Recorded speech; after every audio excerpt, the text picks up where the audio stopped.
Matrices. जैसे मान लो कोई भी आइडेंटिटी मैट्रिक्स है हमारे पास, थर्ड ऑर्डर की ले लेते हैं, 1 0 0 0 1 0 और 0 0 1। This is the identity matrix.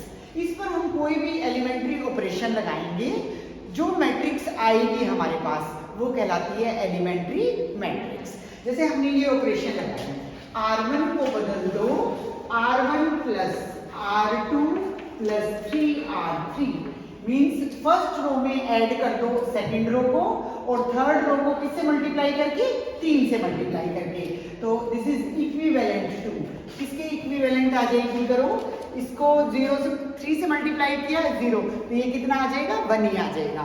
फिर इसमें आपके पास R1 में इसको ऐड करेंगे, 3 से मल्टीप्लाई करके करेंगे तो क्या आ जाएगा, 1 आ जाएगा।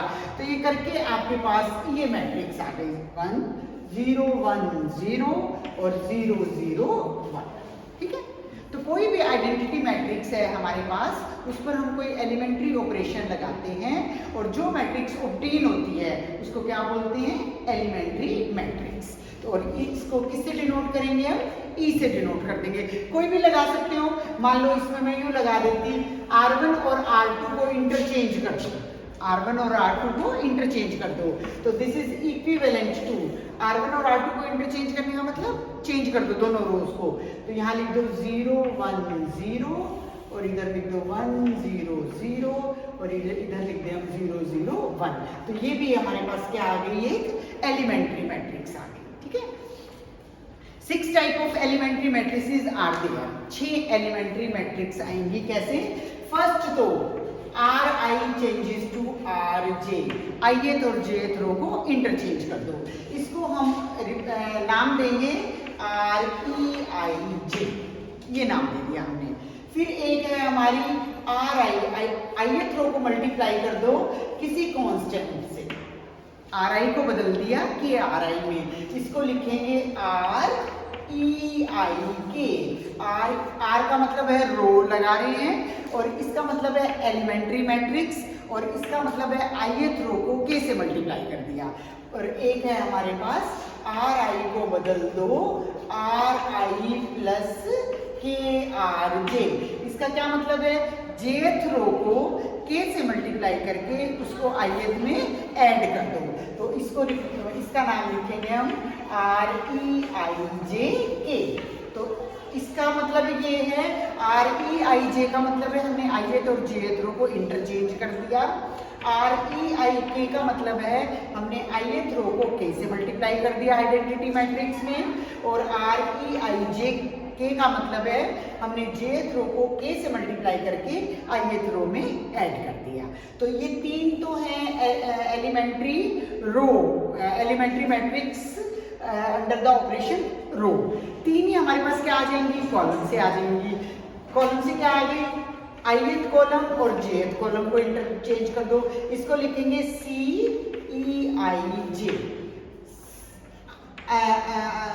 ith कॉलम में को कर दो आप k से मल्टीप्लाई, तो इसको लिखेंगे Ceik, और ith कॉलम को बदल दो Ci प्लस k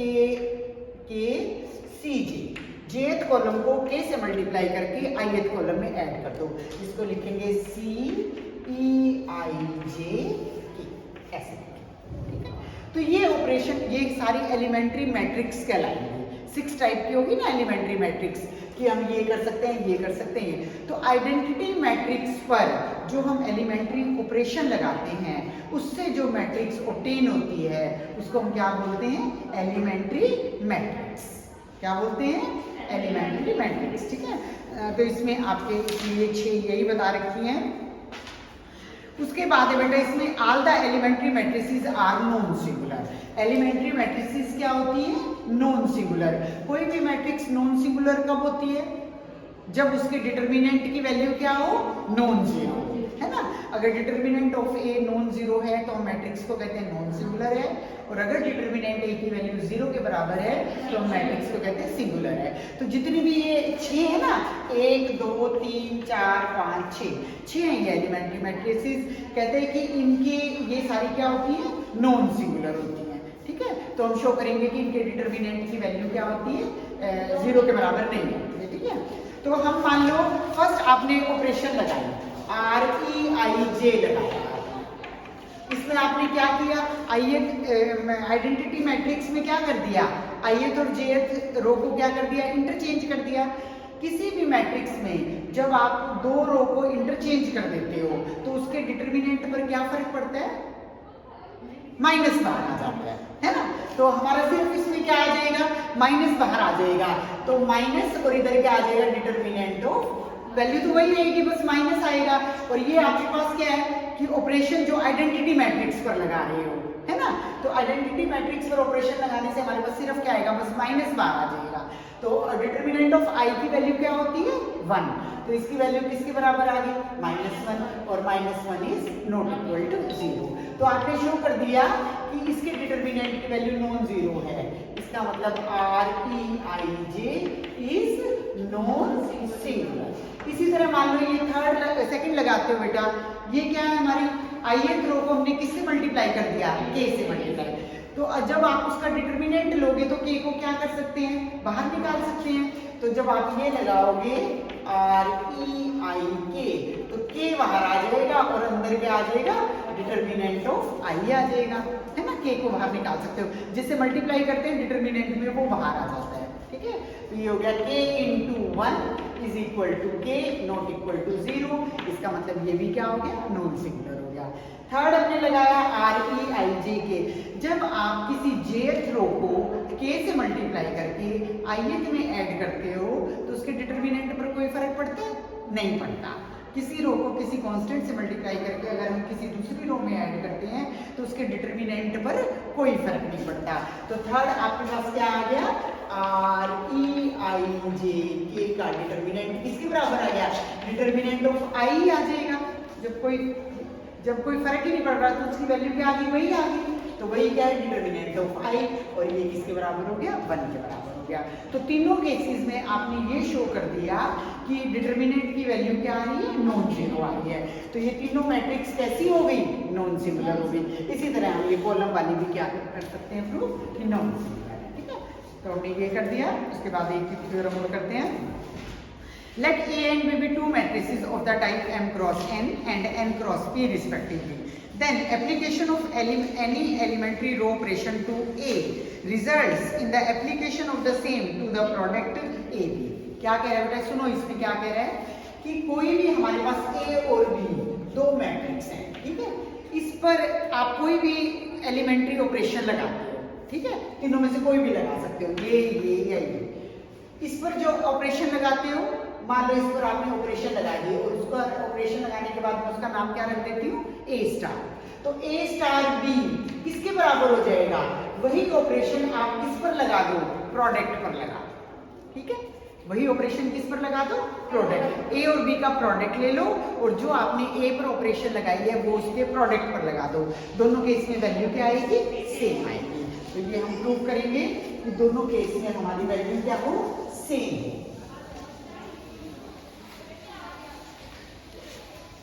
तो ये है, जैसे बेटा हमारे पास A दे रखी है, A is a matrix AIJ of the type M cross N and B is the matrix BIJ of the order N cross P।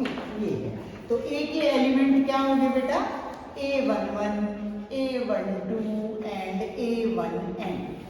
इधर आ गया A21, A22, A2N and so कितनी रो है, n।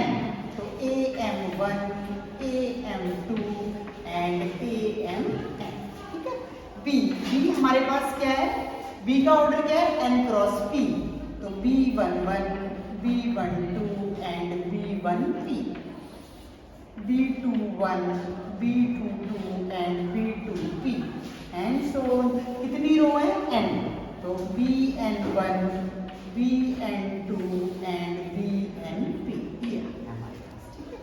इसको बार बार इतना बड़ा लिखने की बजाय हम इसको कह देते हैं, फर्स्ट रो, ये कह देते हैं सेकंड रो, और इसको कह देते हैं mth रो।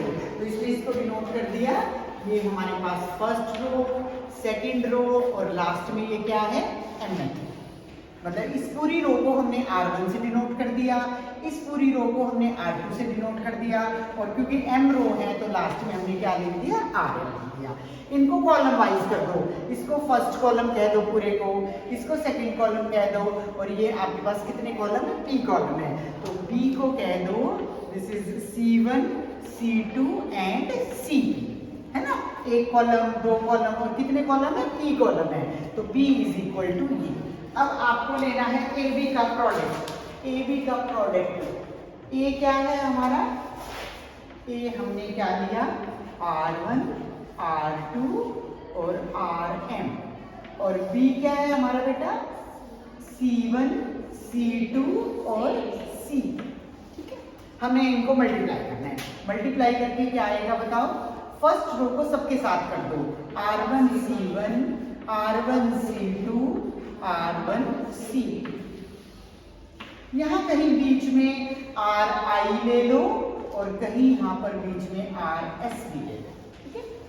R2 को R2 C1, R2 C2, R2 C2 and so यहाँ आ जाएगा Ri C1, Ri C2 and Ri Cp and so, और यहाँ S लिया है मैंने, तो Rs C1, Rs C2, Rs Cp, और यहाँ कहीं है लास्ट में हमारा Rm C1, Rm C2, और इधर आ गया Rm C, ये AB का प्रोडक्ट आ गया। हम ऑपरेशन लगाते हैं, मान लो let us consider the elementary operation in which the ith row and sth row are interchange. हम AB पर कोई ऑपरेशन लगाते हैं, क्या ऑपरेशन लगाई इसमें, Ri और Rs जो आपने लिया है इनको क्या कर दो, इंटरचेंज कर दो। इनको इंटरचेंज करोगे तो आपके पास क्या आ जाएगा, जब मल्टीप्लाई करके यहाँ लिखोगे तो हमारे पास आ जाएगा AB is equal to, AB is equal to, हमने इनको चेंज कर दिया, R1 C1, R1 C2, R1 C, और इधर है R2 C1, R2 Cp and so, इनको चेंज कर रही हूँ, Rs C1, Rs C2, Rs Cp and so, Ri C1, Ri C2, Ri Cp and so, last में क्या है, Rm C1, Rm C2, और बिल्कुल सिंपल है, बस लिखने का है बस थोड़ा, ये आ गया हमारे पास। आपने इनको मल्टीप्लाई किया और जो आपने ऑपरेशन लगाई ना, ये Ri और Rs को हमने बदल दिया, तो उस ऑपरेशन के बाद इसका नाम लिख दो A स्टार B, ठीक है। मैंने क्या बोला है थ्योरम को, कि आप प्रोडक्ट पर ऑपरेशन लगाओ और किस पर लगाओ, A पर लगा लो, फिर उनको मल्टीप्लाई करो, तो एक ही बात है। अब मान लो मैं A पर लगा रही हूँ, उसको A स्टार कहते हैं, A पर लगाओ, A क्या है, R1, R2, इन दोनों को बदल दो, A हमारा क्या है बेटा, A वो है R1, R2, तो यहाँ मैं Rs कर देती हूँ और इधर नीचे Ri कर देती हूँ, और यहाँ पर मैं कितनी रो है, M, Rm कर दिया, और B हमारा क्या है, C1, C2, Cp। अब इनको मल्टीप्लाई करो, A स्टार B को, R1, R2, Rs, Ri और Rm, यहाँ Rm है, इसको मल्टीप्लाई करें, C1, C2, Cp, मल्टीप्लाई करोगे तो ये और ये दोनों मैट्रिक्स क्या आएंगे, सेम आ जाएंगे। तो आप क्या देख रहे हो, AB star is equal to A star B। तो कोई भी हमने ऑपरेशन लगाई, एलिमेंट्री जो मैट्रिक्स, कोई भी एलिमेंट्री ऑपरेशन लगाई, वो आप प्रोडक्ट पर लगा लो या पहले वाले इस पर लगा लो, और फिर उसको उससे मल्टीप्लाई करो, तो दोनों केस में वैल्यू क्या आएगी, सेम। तो thus we have this result। अगली थ्योरम में क्या कह रहा है बेटा, A and B with two matrices of this type, then application of any elementary column operation to B results in the same। जैसे A पर लगाई है तो अब B पर लगाओगे तब भी वही बात हो जाएगी, B पर लगाओ फिर A से मल्टीप्लाई करो, या AB का प्रोडक्ट लेकर वो लगाओ, तो दोनों केस में वैल्यू क्या आएगी, सेम आएगी। बस एक ये लास्ट थ्योरम और करेंगे हम। Every elementary row या column transformation of a matrix can be obtained by the pre-multiplication and the post-multiplication. देखो बेटा क्या है, every elementary row, पहले रो देखो बस, every elementary row transformation of a matrix can be obtained by the pre-multiplication with the corresponding elementary matrix. कोई भी matrix है, आप उसको ऊपर कोई एलिमेंट्री ट्रांसफॉर्मेशन लगाते हो, ठीक है। मान लो ए है और उस पर आपने कुछ लगा दिया, मान लो R1 को किसी से मल्टीप्लाई कर दिया या R1 और R2 को इंटरचेंज कर दिया, कोई भी ऑपरेशन लगाई, मान लो उस मैट्रिक्स का नाम आपने क्या रख दिया, बी नाम रख दिया, ठीक है। अच्छा, वही ऑपरेशन, सेम ऑपरेशन आप किस पर लगा दो, आइडेंटिटी मैट्रिक्स पर लगा दो और फिर उसको ए के साथ मल्टीप्लाई करो, तो दोनों केस में वैल्यू क्या आएगी, सेम आएगी, ठीक है। जैसे मान लो ए कोई भी मैट्रिक्स है बेटा, ए पर आपने कोई ट्रांसफॉर्मेशन लगा दी और उसका नाम क्या रख दिया आपने, बी रख दिया, ठीक है। जो आपने ए पर लगाई है वही आप किस पर लगा दो, आइडेंटिटी मैट्रिक्स पर लगा दो। आइडेंटिटी मैट्रिक्स पर कोई भी ऑपरेशन लगाते हैं तो उस मैट्रिक्स का नाम मैंने क्या बताया, एलिमेंट्री मैट्रिक्स, उस पर लगा दी तो आपने इसका नाम क्या रख दिया, ई रख दिया। तो जब ई को इस ए के साथ मल्टीप्लाई करोगे तब भी वैल्यू क्या आएगी, बी के बराबर है, ठीक है। तो ये है theorem. Let A be an m cross n matrix, तो हम ए को क्या लिख सकते हैं, आई एम इंटू ए, किसी भी आइडेंटिटी मैट्रिक्स पर मल्टीप्लाई करने से कोई फर्क नहीं पड़ता, तो ए को हम लिख सकते हैं this, let alpha be elementary operation, कोई भी ये एलिमेंट्री ऑपरेशन ले या ट्रांसफॉर्मेशन, तो अल्फा दोनों तरफ अल्फा लगा दो, alpha into A, alpha into I M into A. अब अल्फा इस आइडेंटिटी मैट्रिक्स पर लगा तो ये क्या बन जाएगा, कोई ट्रांसफॉर्मेशन है अल्फा, तो अल्फा को जब आइडेंटिटी मैट्रिक्स पर लगाओगे तो उसका नाम क्या हो गया, ई, तो ई इंटू ए। तो कोई भी ट्रांसफॉर्मेशन जो आपने अल्फा कोई ट्रांसफॉर्मेशन दी वो ए पर लगाई तो वो किसके बराबर हो गया, ई इंटू ए।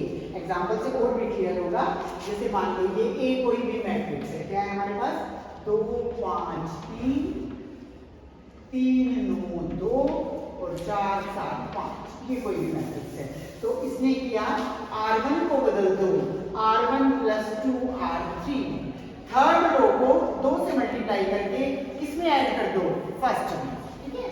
तो मान लो जो आपने ट्रांसफॉर्मेशन लगाई तो फिर उसके बाद उसका नाम क्या हमने रख दिया, बी। तो बताओ क्या किसमें बदलेंगे, इसको 2 से मल्टीप्लाई करो, 4 दूनी 8, 8 और 2 10, इसको 2 से मल्टीप्लाई करो, 7 दूनी 14, 14 और 5 19, इसको 2 से मल्टीप्लाई करो तो 4 3 5 है, इसको 2 से मल्टीप्लाई किया 10 10 और 3 13, बाकी है 3 9 2 4 7, ये आ गई। अब यही ऑपरेशन आप आइडेंटिटी मैट्रिक्स पर लगाओ, 1 0 0 0 1 0 0 0 1, यही ऑपरेशन लगाओ और फिर उस मैट्रिक्स का नाम क्या रख दो बेटा, ई नाम रख दो, क्योंकि आइडेंटिटी मैट्रिक्स पर जो भी ऑपरेशन लगेगी उसका नाम हमारे तो उसका नाम हमारे पास ये है। तो जब हमने ये ऑपरेशन लगाई तो ई आ गया हमारे पास 1 0, तो आप चेक कर लेना 0 1 0 और 0 0 1। अब आप ई और ए को मल्टीप्लाई करो, 1 0 2 0 1 0 0 0 1 और ए क्या था, 2 5 3 3 9 2 4, आप इनको मल्टीप्लाई करोगे तो आप चेक करोगे कि ये यही है, इज इक्वल टू, ये मतलब हो गया। अब आगे हम कल करेंगे, चलो बेटा।